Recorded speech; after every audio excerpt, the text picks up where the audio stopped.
Vayishlach Yaakov mal'ochim lifonav el Esav achiv arza seir sidei adam. Vayitzav osam lemor kosam mirun ladoni le'esav. Ko amar avdecha Yaakov im lavon karti vo'echar ad oto. Today's weekly parasha is a continuation of the life of Jacob, and it's called Vayishlach because in chapter 32 of Genesis, verse 3, it says that Jacob sent messengers before him to his brother Esau in the land of Seir in the country of Edom. The previous parasha ends with a story how the family of Jacob forms the nation of Israel. Apparently here it says that while Jacob was away for 20 years, Esau has formed his own nation, which is called Edom. And Jacob hasn't seen his brother. And he is afraid of what's going to happen. And the only way which reconciles Esau and Jacob was the fact that Jacob sends gifts to Esau. What Esau worried from the very beginning when he did not receive the blessing from his father Isaac is about his inheritance. Now he is the sole inheritor and sole proprietor of the property of Abraham. And Jacob sends the message to tell him that he has absolutely no any claim whatsoever for the property of his father and his grandfather. This is the beginning of separation, separation between two twin brothers, one of whom stays faithful to God, while the other completely loses his interest in anything what Abraham did and is satisfied with material blessings. Jacob has lived through his agony with God, similarly to Abraham, who had his agony on the Mount Moriah. Similarly to Jacob, to Isaac, who participated in this agony with his father, Jacob had his agony with God, in which he asked God to bless him and would not let go. This indicates the attitude of two brothers. Two different attitudes toward the values in their life. And in the life of Jacob, no matter what, the value of the presence of God was much greater than the value of material wealth. And God was faithful to Jacob and kept blessing him no matter of his mistakes, regardless of his errors.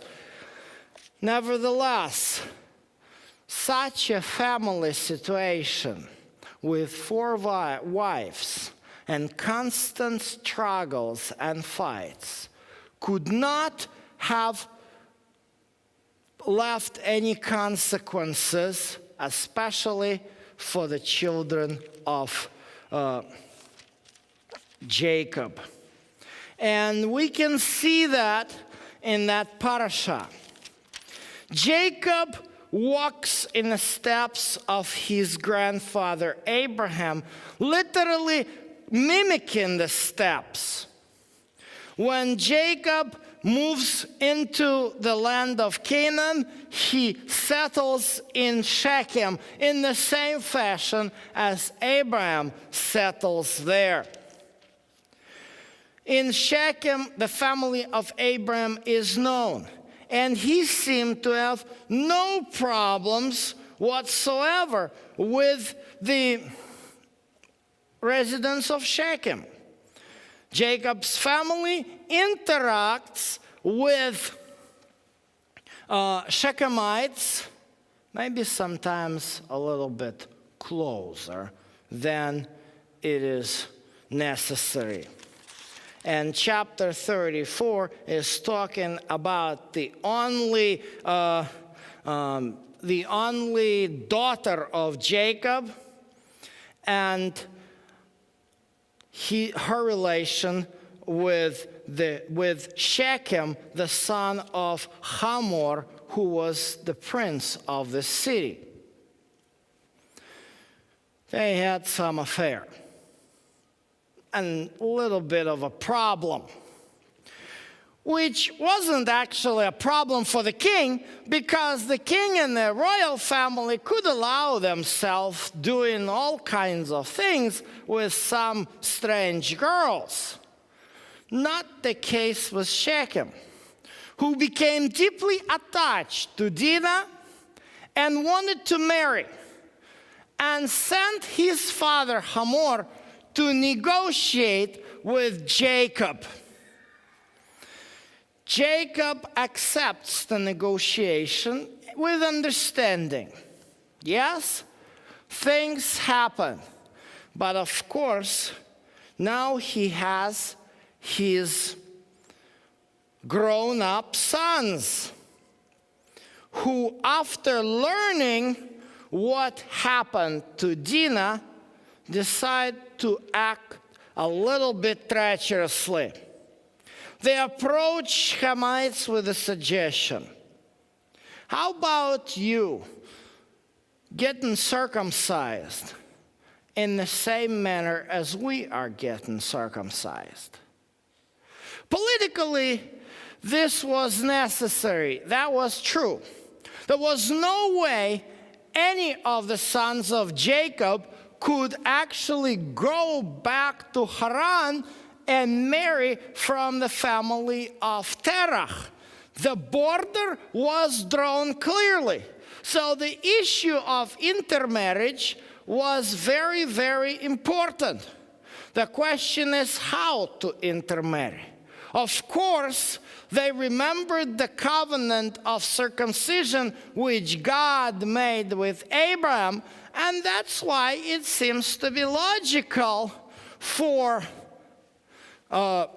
the sons of Jacob to request such a thing. However, their request wasn't sincere. The circumcision was a deeply spiritual matter for Abraham.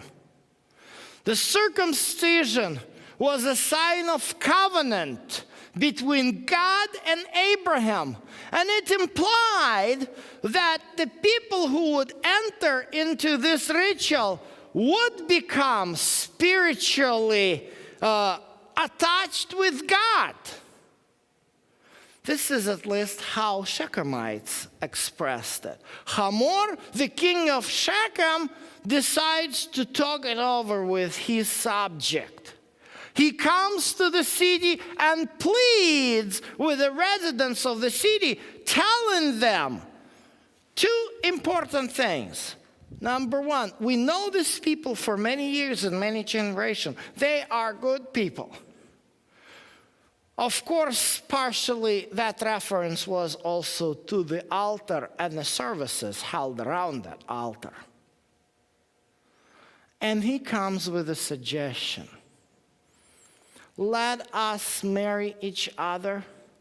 Let our land be available for them too. Right there, in front of our eyes. The promise that God gave to Abraham was about to be fulfilled. When God sent Abraham to the land of Canaan, he said, "This land will be yours." Under the condition of marriage, this land would definitely become eventually in the hands of the Abraham's descendants.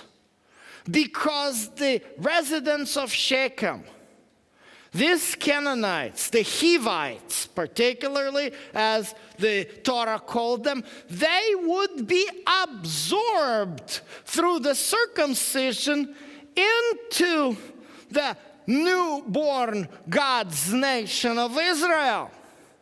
And in return, their land would become the first real land of Israel, not just the burial ground.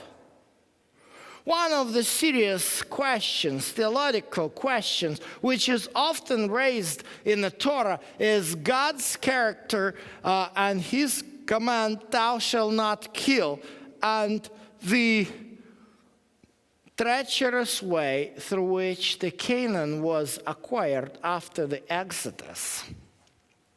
As we can see here, these wars that happened in the book of Joshua particularly could have been avoided through the humble manifestation of the faith of God. In third generation, the descendants of Abraham could have conquered that land without any shed of blood. The only thing which God wanted is spiritual approach to the matter. Yes, the small problem, it was a big problem in fact. We don't exactly know whether Shechem, the son of Hamor, has raped Dinah. Probably he just seduced her. But in that culture, these actions are actually considered as rape. According to Deuteronomic law, of course, if the girl is betrothed and somebody else sleeps with her, it's a death penalty case. And we don't know, we don't have any information whether or not Dinah was betrothed to anybody, but it's definitely not like in today's world, such a cohabitation which is very popular in today's society among the young people wasn't very common. And that's why the situation was definitely awkward. But both sides, both parents were committed to work it out. But the sons of Jacob were not committed to do so. While Jacob, having his experience with God, saw these events as a spiritual matter, his son took it into their hands and saw it as a political matter. When Shechemites circumcised themselves and were unable to put up the fight, they came into the city and killed everybody. This treachery has shattered any hope, any future hope for peaceful acquisition of the land of Israel, which is, of course, a very sad story. Jacob has to get up and go. And he went to Bethel, to the place where God appeared to him in a vision with a ladder. There, under the oak tree, Jacob makes the plea to his family to abandon the idol worship. This is what it was. In reality, the oldest sons of Jacob, the sons of Leah, the sons of that bitter struggle and bad marriage were idol worshippers. It's very difficult to say whether the plea of Jacob and the digging all the idols under the oak really had an effect on the heart. But that was, unfortunately, the family of Jacob. At the end of the parasha, father of Jacob, Isaac, dies. And that's the last time Jacob and Esau see each other, at the funeral of their father. The parasha ends with a long list of toledot, or the list of generation of the sons of Esau. And in verse 6 of chapter 36, it says that Esau took his wives and his sons and his daughters and all his household and his livestock and all his cattle and all his good which he had acquired in the land of Canaan, and went to another land away from his brother Jacob. Two brothers separated from each other. Two nations are created. In the previous parasha, the prophecy says that two brothers will indeed create two nations. And the relations between these two nations were not smooth.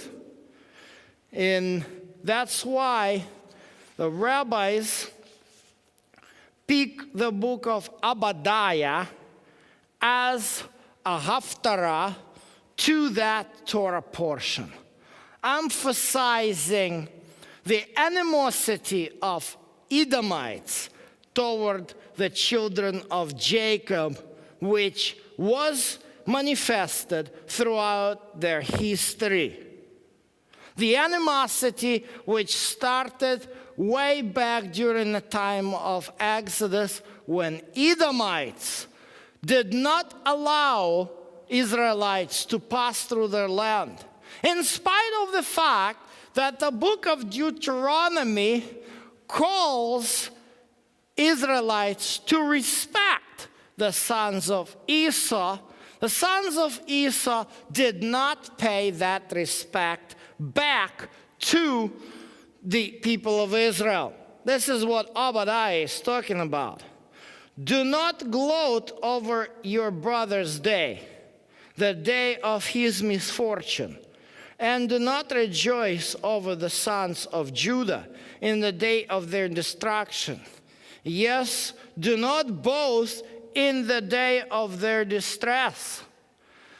We don't know exactly when the book of Obadiah was written, but the entire book is dedicated to the destiny of Edom. In fact, it appears here that the book is actually written at the worst time of the history of Israel, the destruction of Jerusalem by Nebuchadnezzar. Do not enter the gate of my people in the day of their disaster. Yes, you do not gloat over their calamity on the day of their disaster, and do not loot their wealth in the day of their disaster. This is the references to these events are also recorded in the book of Ezekiel chapter 35, when Ezekiel talks to Edom and tells him, don't ridicule Israel and think that you are spared. Edomites assisted Babylonians in destruction of Jerusalem, and that's what it says in verse 14. Do not stand at fork of the road to cut down their fugitive, and do not imprison their survivors on the day of their distress. Yes, the destruction of Jerusalem came from the Lord, but God doesn't need such helpers. And that was the message of Obadiah. The relations between Edom and Israel were always tense, even at the time when Alexander Yanai, the king of Judah, captured Edom and converted Edomite into Judaism. One of the converted Edomites was named Antipatris, a famous figure who assisted Romans in taking over Judea at the 1st century BCE.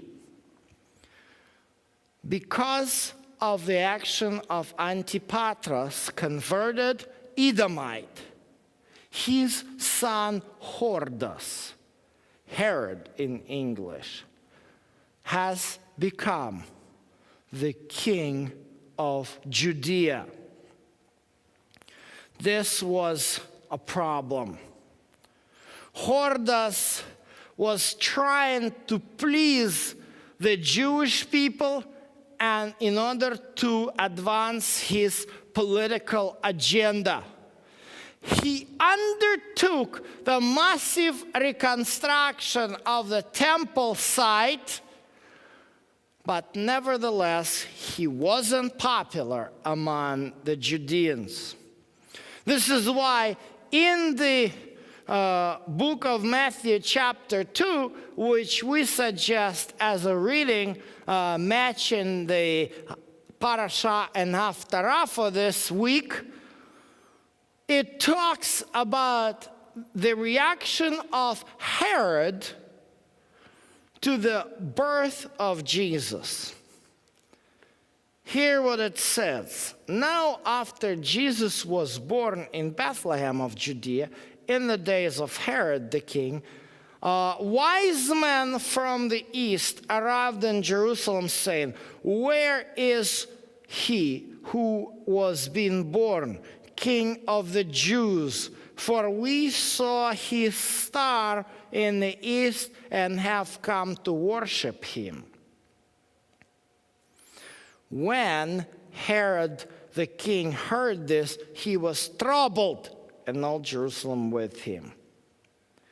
Herod realized all his life that even though he was a mighty king, he ruled by mere force, not by being liked, because everybody knew that he was Edomian, the Edomite, the foreigner, and that his faith was merely a political gesture, not a true expression of his attitude of God. This is why when he hears the news, he calls the priest, he calls the scribes, and he says, "Okay, it's probably talking about the Messiah. Please let us look in the scripture, let us look in the prophecy and see. Maybe there is something in there which talks about the city where Messiah is born." Looks like a serious intent, but no way. When they read to him the prophecy of Micah chapter 5, that the Messiah is to be born in Bethlehem, Herod decides to play trick. Even when the wise men do not tell him exactly who is this Messiah, he comes and slaughters everybody, every baby from that town, just to make sure that the problem is taken care of. This is the situation which clearly shows the difference between faith and the religion. One day I watched on a television an interesting interview which was taken in Moscow from the leader of the group, which is called themselves Russian Orthodox Communists. And the reporter asked them, "What's this all about? The communism is an atheistic religion. Why are you calling them yourself Orthodox communists?" And the leader says, "Well, we are atheists, but the Russian Orthodox faith is just our culture. Judaism was a political faith of King Herod, who just needed to rule the country. Faith which had Esau, God which he knew, was also just part of his upbringing. That was the difference between two brothers. Both of them had enough mess in their life, but one of them wanted real relation with God, wanted real blessing from God. The other just wanted to please his parents.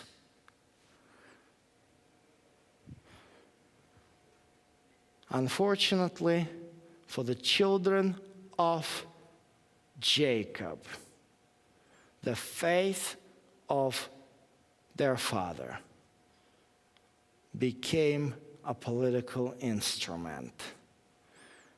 And that's what actually led them to the slaughter in Shechem. And that is a bitter mistake which people of Israel will have to pay for.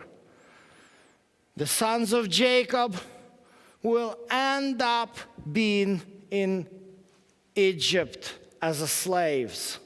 This could have been avoided if the sons of Jacob really truly followed the faith of Jacob, the faith of Abraham.